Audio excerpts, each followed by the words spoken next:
Faltan 10 meses para que llegue el momento esperado por todos los futboleros del mundo, el inicio del Campeonato Mundial. Y desde el Rayo intentaremos nuestro propio pronóstico.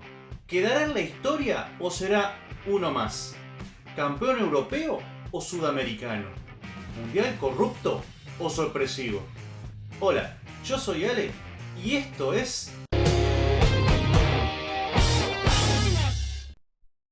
Lo que se verá a continuación solamente refleja la opinión absolutamente subjetiva del creador de este video.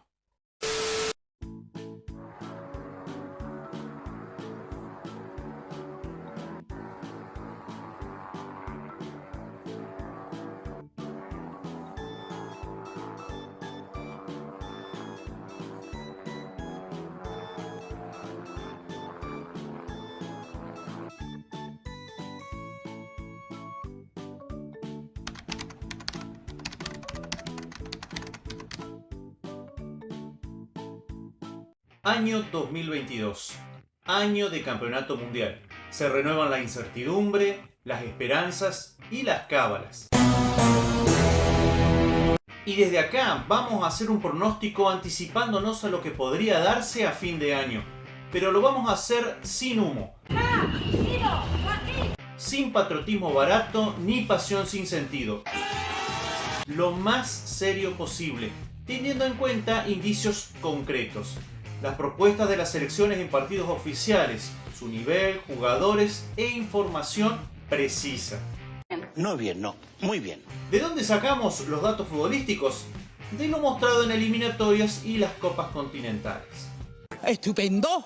La idea es, al final del campeonato mundial, hacer una reacción de este video para ver cuánto de lo pronosticado se cumplió y cuánto realmente fue sorpresivo. Muy bien, Sabio, muy bien. La base del pronóstico tendrá en cuenta 4 factores: los equipos, el nivel de juego que se verá, la infraestructura y las polémicas. Los invito también a que pongan en los comentarios sus propias impresiones, siempre con el respeto que intentamos promover desde el canal y sin agresiones. Nos vamos a entender muy bien. Sin más, el informe.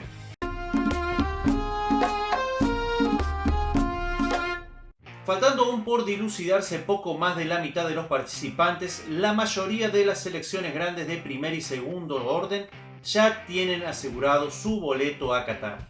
Aunque ya podemos vislumbrar que muchas de las actuales figuras o selecciones importantes podrían pegar el faltazo.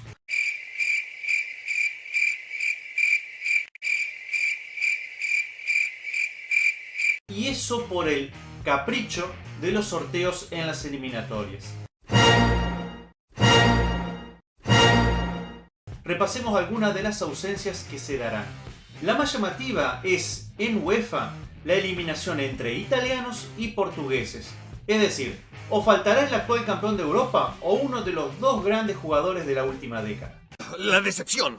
La otra es entre suecos y polacos, la última oportunidad de Zlatan Ibrahimovic y del The Best Robert Lewandowski, que con 40 y 33 años de edad respectivamente, se hace por lo menos complicado que lleguen en pleno nivel al próximo Mundial en el 2026. Madre mía, cómo está la vida. En el continente africano se da la misma situación. Egipcios y senegaleses competirán por uno de los boletos a Qatar, con la particularidad que se van a enfrentar dos compañeros de equipo en la Premier League, Mohamed Salah y Sadio Mané. Incluso ambos estuvieron presentes en Rusia 2018. No me lo creo. No me lo creo. A ellos hay que sumarles las ausencias confirmadas de Pierre Aubameyang y de la nueva estrella codiciada por los grandes de Europa, Erling Haaland, cuyas selecciones fueron eliminadas ya en fase de grupos. ¡A tu casa! Otra cuestión bajo la lupa es la participación del local. Ya no pasa nada, amigo. Sacando el hecho de que todos los locales reciben una ayudita, la participación de Qatar ha suscitado un enorme halo de sospecha y temor a estar frente a un nuevo Mundial 2002, donde los coreanos fueron visiblemente beneficiados por los árbitros.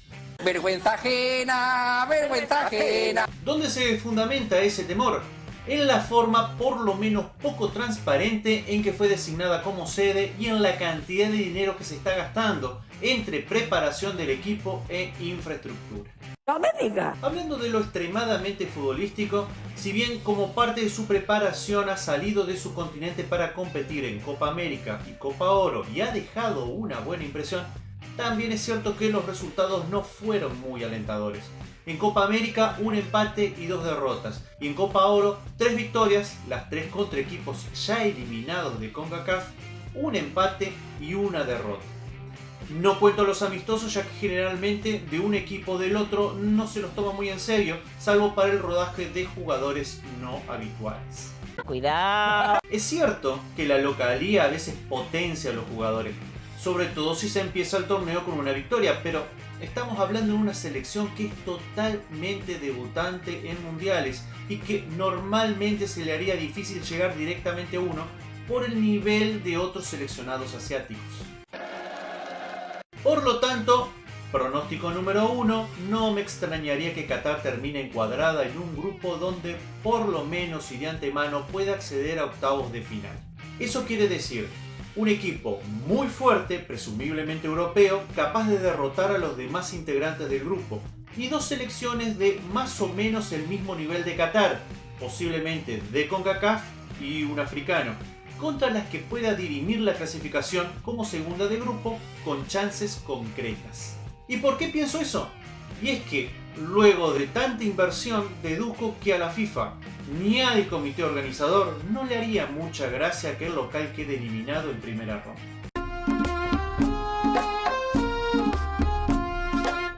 Centrándome en lo visto en los 2 torneos más importantes como son la Eurocopa y la Copa América, llego a la conclusión que, pronóstico número 2, muy probablemente el campeón va a ser europeo. ¿Qué me estás container? Incluso me atrevería a decir, pronóstico número 3, que como en el pasado mundial en Rusia, veo bastante complicado el acceso de selecciones de otros continentes a semifinales. La razón de tal afirmación es el nivel expuesto por las selecciones en sus respectivos torneos continentales. En la Euro varias selecciones mostraron un gran nivel, como el caso de España, Inglaterra, Francia, Dinamarca, Países Bajos, Bélgica, ni que hablar de la campeona Italia, paradójicamente la única que no se clasificó todavía. ¡No es posible! ¡No es posible!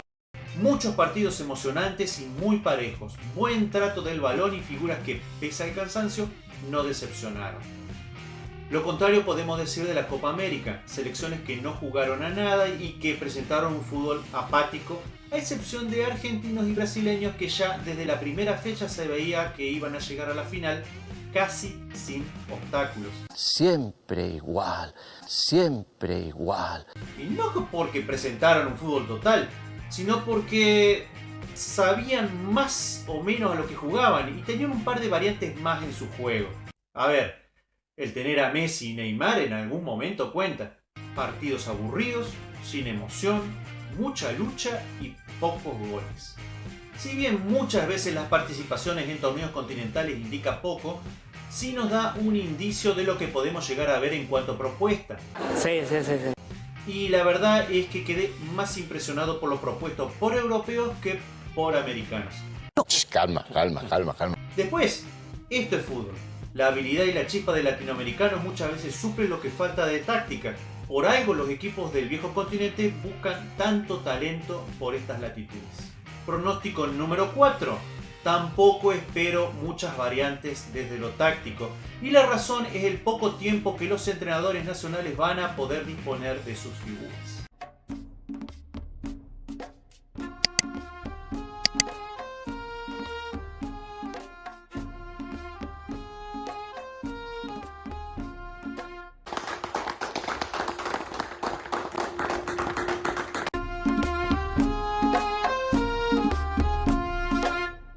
Qatar es una de las economías más poderosas del planeta gracias a sus reservas de gas natural y fundamentalmente de petróleo. Lo que a su vez lo convertía en potencial candidato a quedarse con la sede de algún mundial. Pero empecemos por el principio. Adelante. Cualquier país que aspire a organizar el campeonato mundial deberá contar con estadios, hoteles, personal, financiamiento y el apoyo gubernamental necesario. Porque Si bien ser sede del Mundial le dará al país un reconocimiento y cierta propaganda, también cuesta demasiado y podría endeudarlo por años. Por eso la sede de los mundiales se eligen con 8 años de anticipación para otorgar el tiempo suficiente a los países de prepararse. El comité de evaluación de FIFA, integrado por 5 personas, evalúa las candidaturas en 2 temas importantes. El 30% de lo que se tiene en cuenta corresponde a ingresos y gastos. Hablamos de gastos de organización, ingresos por ventas de entrada, ingresos de TV y marketing. Esto, cualquier país interesado más o menos lo puede llevar adelante. Claro. El otro tema importante y más complicado es la infraestructura, y que corresponde a un 70%. Es decir, instalaciones para las selecciones y árbitros, alojamiento, transporte, centro de prensa, lugares para el FanFest y lo más importante de todo, estadios. Y acá estaba el problema, ya que en el caso de Qatar, de los 8 estadios que presentó en su candidatura, solo el Internacional Khalifa estaba terminado al momento de su elección como sede. No. No es un chiste. Y esto no hubiera sido problema si los competidores por la candidatura no hubieran sido Australia, Estados Unidos, Japón y Corea del Sur, que ya tenían esa infraestructura y experiencia en ese tipo de eventos.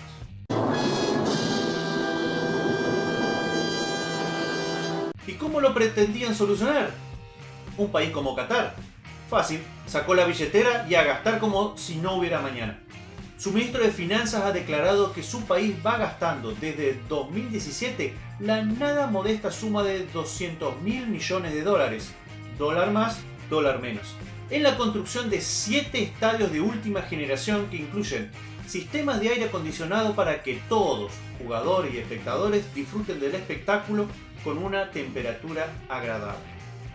Sin dudas, la perla es el estadio icónico de Lusail, donde se jugará la final, que cuenta, entre otras comodidades, con un techo retráctil formado por paneles solares y un hotel en su interior completamente cubierto de agua. Sin comentarios, más que eso. Lo llamativo es que no solamente se construyó de cero el estadio, sino también la ciudad de Lusail. Obvio, al ser una ciudad construida exclusivamente para el Mundial, totalmente nueva, tendrá todo tipo de lujos, y que se espera que sea una suerte de competencia a Dubái en la atracción de multimillonarios de todo el mundo.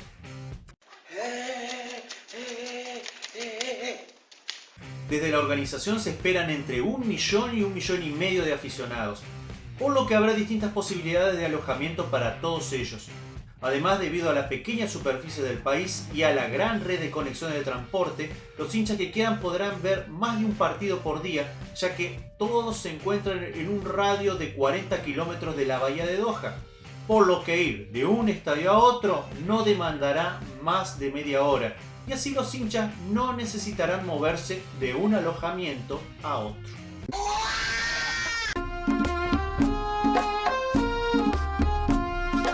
Designación.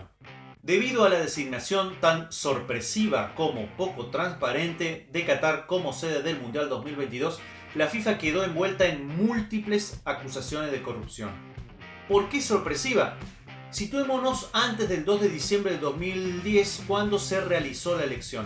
Sus rivales por la sede fueron Australia, Estados Unidos, Japón y Corea del Sur. A diferencia de sus competidoras, Qatar es un país con poca o nula tradición futbolística. Nunca había estado ni cerca de participar de un campeonato mundial. No tenía una liga en expansión, ni jugadores representativos en ligas europeas. Como vimos, su infraestructura en este momento se reducía a un estadio. Estaba, en comparación con los demás competidores, todo por hacerse.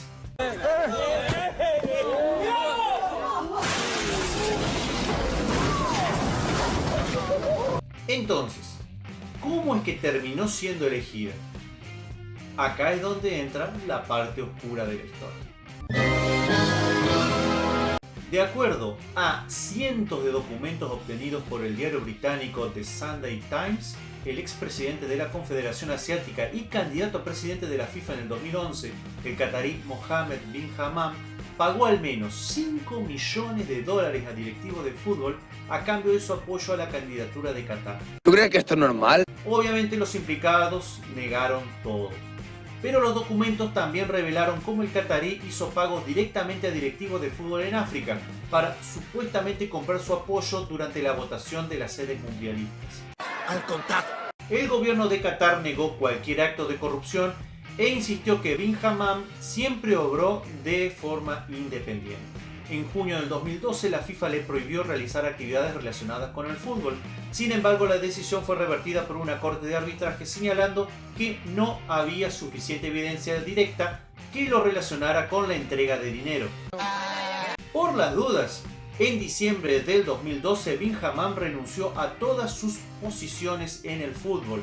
Y poco después, el Comité de Ética de la FIFA decidió prohibirle de por vida a realizar cualquier actividad vinculada al fútbol, pues lo halló culpable de repetidas violaciones del Código de Ética y de conflicto de intereses.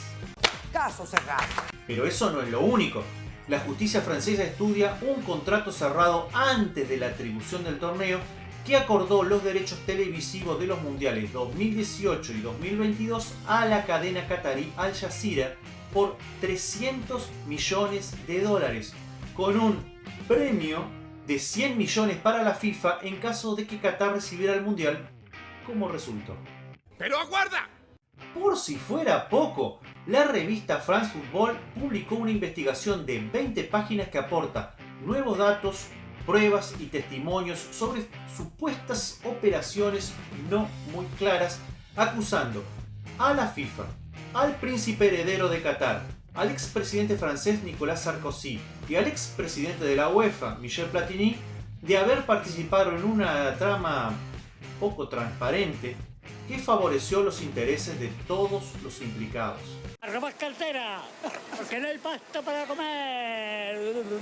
La información siembra dudas además sobre la actuación del expresidente de la Federación Española, Ángel María Villar, y el del Barcelona, Sandro Rosell, cuyas influencias supuestamente le permitieron a Qatar obtener el apoyo de varios países latinoamericanos. Me va a dar una depresión que no puedo más. Problemas con trabajadores. Varios organismos como Human Rights Watch han acusado a Qatar de obligar a sus obreros a trabajar entre 16 y 18 horas diarias, 7 días a la semana, soportando temperaturas que alcanzan los 50 grados. Amnistía Internacional denunció prácticas de abuso y explotación contra los trabajadores, mayoritariamente migrantes, en la construcción de los estadios. Se advirtió sobre casos de amenazas por quejas de las condiciones de vida y retraso de meses en el pago de salarios. Según la última actualización de su informe publicado por la Fundación para la Democracia Internacional, ya hay más de 6.500 trabajadores muertos, una media de 12 por semana desde el 2010. Nasser Al-Khatteh, el CEO del Mundial 2002, negó rotundamente esa cifra en diálogo con un portal español. Atentos, porque no tiene desperdicio. En Qatar han fallecido 3 trabajadores del Mundial. ¿Cómo? 3. Yo creo que no. Son datos públicos que nunca hemos escondido. ¿Sí? ¿Seguro? Los datos que ofrecen varios medios se utilizan para crear negatividad y responden a intereses personales. No fuméis más. Son absolutamente falsos. Parece que todo el que muere en Qatar lo hace por el Mundial. Estas metáforas las quiero yo en mis canciones. Aún así, Qatar anunció en mayo del 2021 una serie de medidas destinadas a proteger a los trabajadores del calor. Hay que ponerse las pilas un poquito. Sin embargo, a pesar de que se atribuyó la mayoría de las muertes a causas naturales, esto deja sin explicación alrededor del 70% de las muertes. Estas acusaciones, que comenzaron hace años, generaron que algunas federaciones de fútbol como la danesa intimaran a la FIFA para que controle qué estaba sucediendo en la nación árabe. A su vez, varias intentaron iniciar un boicot contra el Mundial, pero no tuvo suficiente apoyo.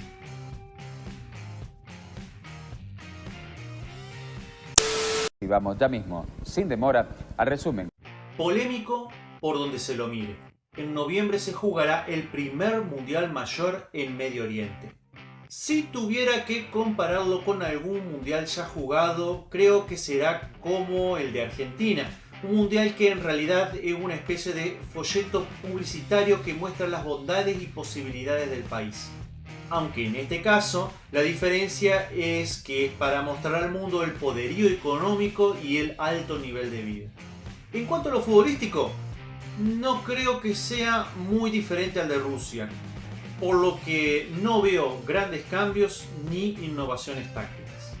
Si realmente será un mundial digno de ver por los estadios, la propuesta de algunos equipos y porque sería la última participación importante a nivel selección de varios jugadores, caso Messi, Cristiano Ronaldo, Luis Suárez, Benzema o Lewandowski. Pero no es que pasará a la historia, y si lo hace será por la cantidad de denuncias de corrupción, soborno y explotación laboral que han llevado a varios a ponerle el mote de Mundial de la Vergüenza o el peor mundial de la historia, que lo han convertido en, por lo menos, el más polémico desde Corea-Japón 2002. Hasta aquí con el pronóstico, en algunos meses veremos si estaba en lo correcto o, como muchas veces, el fútbol nos sorprende. Quisiera saber tu opinión, déjala en los comentarios. Gracias a todos por su apoyo. Si no me conocías y te gustó el contenido, te pido que te suscribas, que recomiendes el canal, que compartas el video. De esta forma me estás ayudando muchísimo a crecer y a llegar a otras personas, y así nos estaríamos ayudando entre todos. Te mando un saludo y nos vemos en el próximo video.